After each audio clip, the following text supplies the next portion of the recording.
you're the GOAT. I've never met you. You are a legend. Thank you for the time. Anytime, Kay. Great to be with you. What were you doing this morning? Eating pumpkin pie, my friend? No, I haven't had any for a few months now. I was doing different podcasts and radio and all kinds of stuff. So in our first draft podcast with Field Yates, we did this morning as well. So it's one thing after another, Kay, and into Green Bay Wednesday morning. Mel, can you believe this is your 42nd draft? When I say that, at least with ESPN, what comes into your head? 47 actually covering the draft, Kay. Can you believe that? 47 years of doing this, 42 now at ESPN. I said this morning to Dan Patrick, I said, Dan, remember 1984 was my first year, and I'm sitting with Boomer, Chris Berman, and Bob Lee, and I had Boomer Esiason as the third highest rated player, Kay, on my board. He was passed over 3 times. There you go. That's exactly the year. And he was passed over 3 times by the Bengals, and he was taken to the second round. Kay, I thought I was one and done. I mean, I got on that plane to come back to Baltimore and said, they're never going to have me back here. Boomer dropped to the second round. I had him third on my board. I'm one draft. I'm 23 years old. I'm done. And, fortunately, Boomer ended up having a heck of a career. Could have won a Super Bowl if it wasn't for Joe Montana and that great drive. So sometimes, quarterbacks do slide, Kay. That kind of is the theme of this draft with Shedeur Sanders. Where will he go? Does he slide? I said for months now, if you slide, it's not a bad thing. 6 of the 8 quarterbacks that slid since 1970 turned out to be pretty good.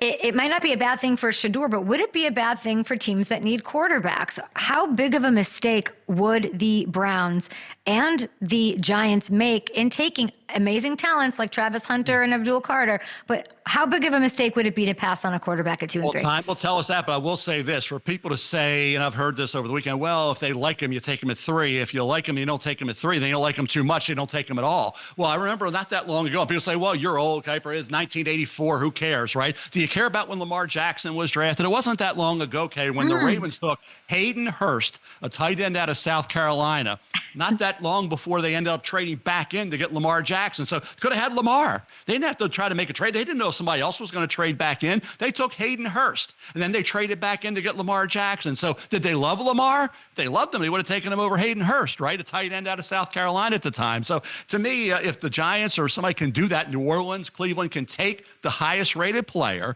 then get back into the first round and get Shedeur Sanders, that's a pretty good move. The Ravens, like I say, did it not that long ago with Lamar Jackson. You've been high on Shedeur Sanders as a player. Of course, there's only so much you can control with fits and the sort of nuances that happen as far as this quarterback draft class is concerned. If he makes it past the Saints somehow, and I know you have him there, so do I. I'd love to see it. Speaking of Lamar Jackson, could have had him, didn't. Like, they could get their quarterback. If he does make it past the Saints, what kind of a slide are we talking about here?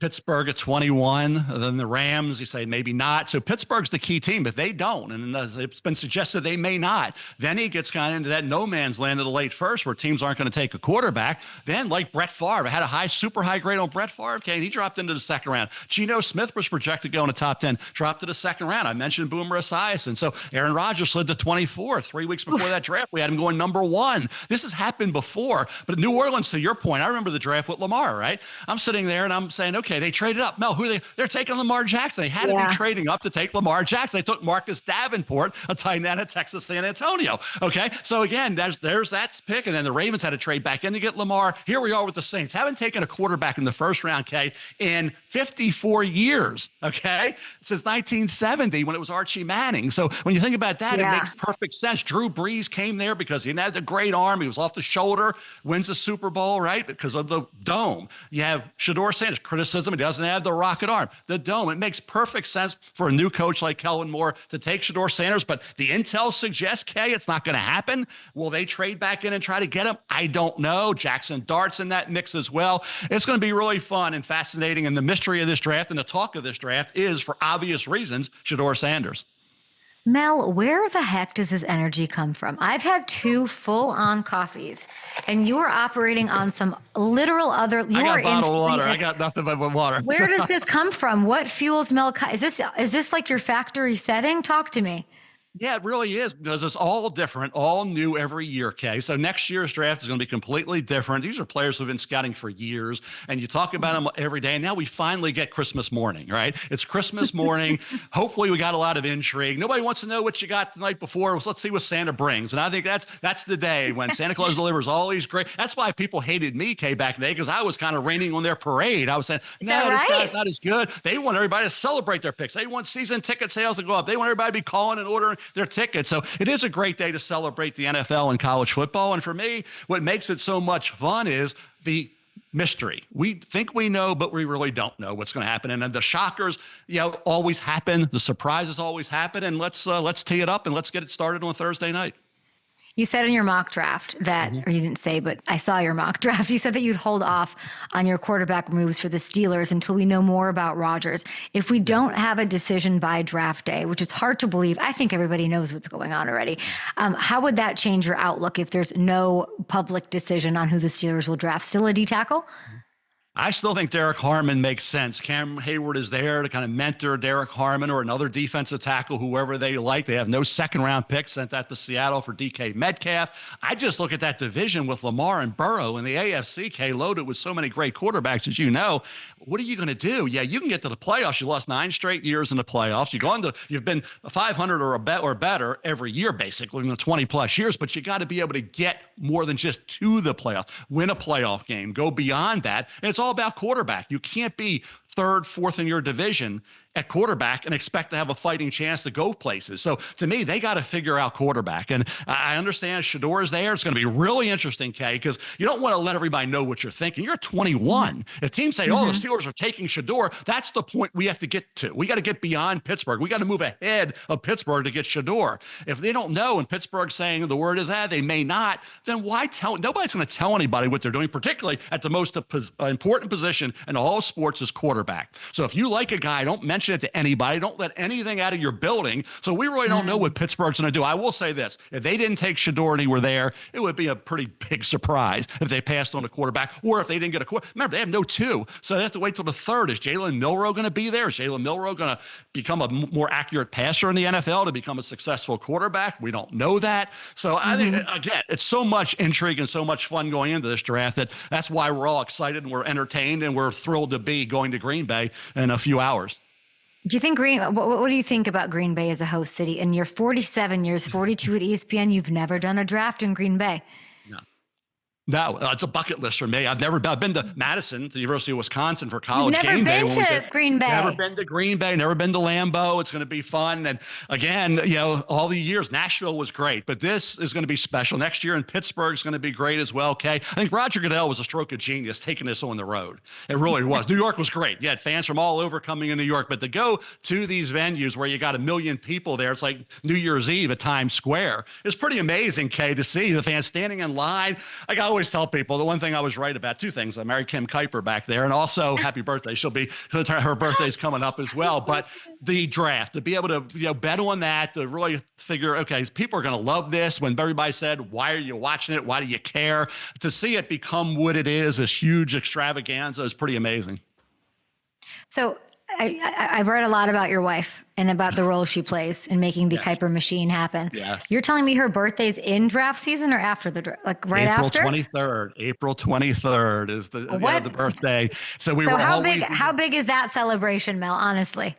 It's always been huge. She always was able to come with me, and then Lauren, her daughter, would come. Well, guess what? We got an 8-month-old granddaughter now, Blakely Grace. So Blakely's going to be here with Lauren, watching here with Kim. So all the girls will be down here on the island, but I'll be in Green Bay. And Alex, my son-in-law, and Brett, his best friend from Penn State. Brett went to Penn State. Alex went to Stevenson, was a volleyball player there. That's how they met. Alex and Brett are coming with me to Green Bay. So all the guys are going to Green Bay. All the ladies here will be back with our little 8-month-old granddaughter Blakely.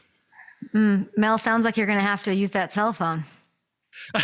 It's right. Okay, it's right here. I can pull it out. Well, Let's see it. It's getting charged over there. It's the little cell phone I only use when I go there or go out. I Just need to see it. Can you go grab it, Mel? I need to see this. Yeah. So here's the lore of Mel Kiper. You have 4 landlines, I hear. I would like to know if it's still 4. You don't like using your cell phone.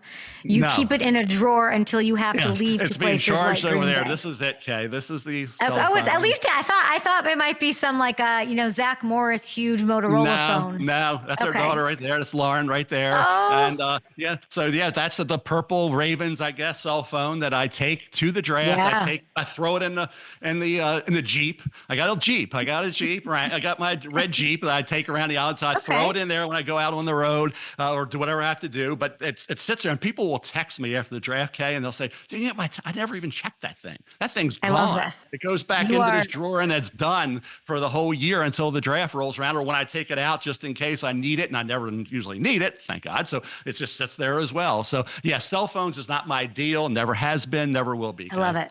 I like the lack of accountability, the lack of like hearing feedback. You can do what you want. I like everything about that. You started your role far before the internet, pre-internet. What has been the single biggest game changer for your process, technologically speaking, between your early years and now? I can imagine you used to have to just order tapes from high schools or colleges. Like, what did you do?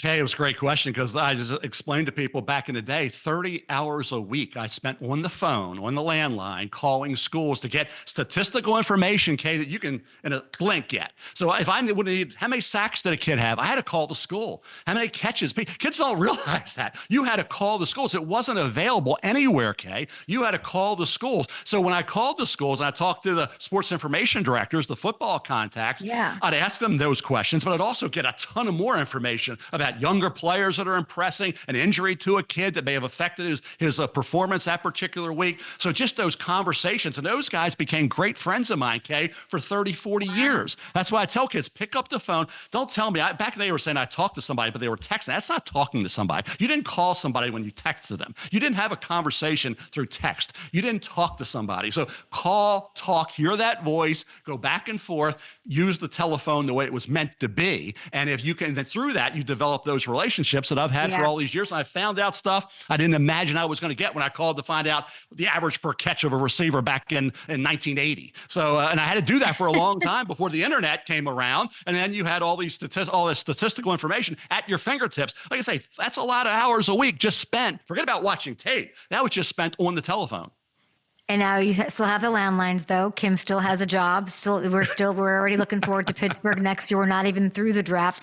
I love this. I wanted to ask you, I was going to ask you what advice you'd give to younger people who want to do what you do. You were such a pioneer, and I got to say, it's really lovely to hear people like Field, people like Todd, people like Greeny just say how supportive you are, how secure you are in ushering new people in. What is it like to hear that from your colleagues? Well, I always wanted that, Kay. I never liked being any so-called final voice or whatever Kiper says or his opinion. I wanted somebody else to have a counter opinion or another opinion. The more the merrier. Bring them all in. I wanted everybody at the main set. And Todd was great, and Todd is great, and Field is phenomenal, and Matt Miller and Jordan Reed and Peter Schrager and all the guys, Kay, that follow this draft. You haven't been, come on up, Kay, join us. Whoever, and look at the internet now. Everybody's got a mock draft, right? There's a million of them every day. I mean, that's great. The fans love this process. They eat, sleep, and drink it. And when I had fans back in the day, Kay, I knew the draft, how big it was. When I had fans, multiple fans say, we look more forward to the draft than we do the start of the NFL regular season. That's pretty amazing. And that's what fans at these 3 days in Green Bay, they look more forward to than college football, the NFL, any game they may be watching this year. So that tells you just, and that's going to determine too. These days determine who is in the playoffs, who is in that Super Bowl. And I knew it back in the day. It's like I said, to be right about that was huge because there was so many people, Kay, back in the day writing awful negative articles about the draft, about me, about why would anybody watch. The NFL fought ESPN about even televising it. They thought it would be an embarrassment to the league, just announcing names and doing all that. So just to see where it was, why are you doing that? Get a real job. It's a waste of time. Nobody cares. To hear all that back in the day and to see where it is now is pretty rewarding. And like I say, they bring all those great people to the set, and like I say, to have different opinions that take all the pressure away from me to say, okay, it's not just me. But who believed in you? Who believed in you? Because Was it your idea? Did you have a meeting? Take me into the in-person meeting where either you pitched this or somebody said, we want you to do this. Well, back in the day, I just had an idea about if college football is so big and the NFL is so big and you bring it together, it's the only way to improve your team. The draft is huge. And I loved it because that's what you had. And the fans weren't able to see these kids, Kay. So they had to get knowledge about their players that were drafted in some other form.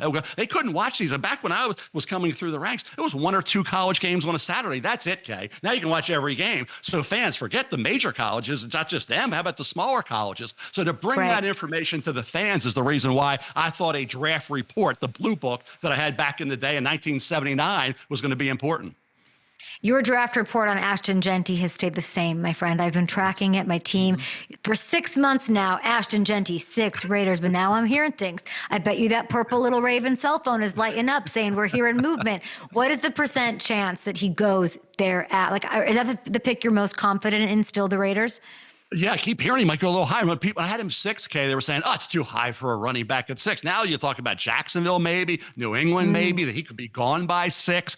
Marion Hampton's the one I feel very confident about, to Denver at 20. I think if he's there at Denver for Sean Payton, he makes a ton of sense. I still think for Pete Carroll and the Raiders, who could not run the football, now you got Pete coming in. He wants to run the football. He's got Geno. He wants to help him out. Ashton Jeanty would be a great addition, but you have a couple teams picking ahead of them that could take Ashton. So, like I said, the one I like, Marion Hampton, running back North Carolina, to Denver at pick number 20, I think would be a real nice addition. They need to address the running back spot. They sure do. We have less than a minute left. I'm sure you know all about Coachella, this music festival that goes on in the desert. It just wrapped the second week. I want you to draft quickly your top 3 headliners for what would be Kiperchella, a music festival that you get to book. Who are the 3 acts? Wow, that's a great question. I was a huge Toby Keith fan. Toby Keith would have been number 1. So I love Toby Keith. I think you look back on it. I love Boston back in the day. So we're Boston, Toby Keith. I like it. And Eagles. The Eagles. You're not listening to Dua Lipa. You're not listening to Charlie XC. No, none of that. All the old stuff, Kay. None of that. Yep. I Eagles, like this Boston, about you. Toby Keith got a wide variety of opinions on music, but it's all the old school. It's all the old stuff, Kay. Mel Kiper, a pleasure to meet you. Thank you. Continued success and good luck, and enjoy Green Bay. I hope to see you there. Thank you. Appreciate it, We'll Kay. be back tomorrow. We'll be back tomorrow. I think Jackson Dart's on the show. We'll be back.